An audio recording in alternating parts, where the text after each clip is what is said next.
मुख्यमंत्री बदलाच्या पार्श्वभूमीवर विधानसभा निवडणूक जवळ आलेली असताना राज्यात नवीन चेहरा नको असं राष्ट्रवादी काँग्रेसचे खासदार उदयनराजे यांनी म्हटले।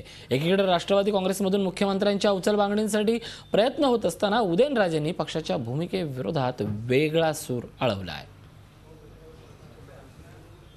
एकूणच उदयनराजे यांची भूमिका ही राष्ट्रवादी काँग्रेसच्या नेमकी विरुद्ध आहे। खरं तर राष्ट्रवादी आक्रमक पण राष्ट्रवादीचे खासदार मात्र मवाळ।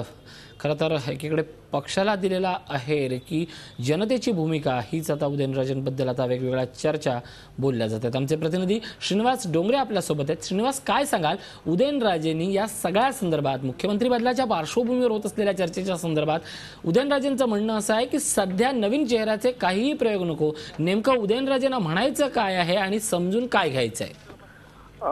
नक्कीच ऋषी, खरं तर आज जी गोष्ट चर्चेला जाते त्या संदर्भातलं पत्र उदयनराजेंनी गेल्या आठवड्यात पत्रक जारी केलं होतं आणि त्या पत्रकामध्ये पण त्यांनी उल्लेख केला होता की निवडणुका आता जवळ आहेत आणि एकूणच आघाडी धर्माच्या हिशोबानं नवीन चेहरा नको असा आशयाची भूमिका त्यांनी त्यामध्ये मांडलेली होती।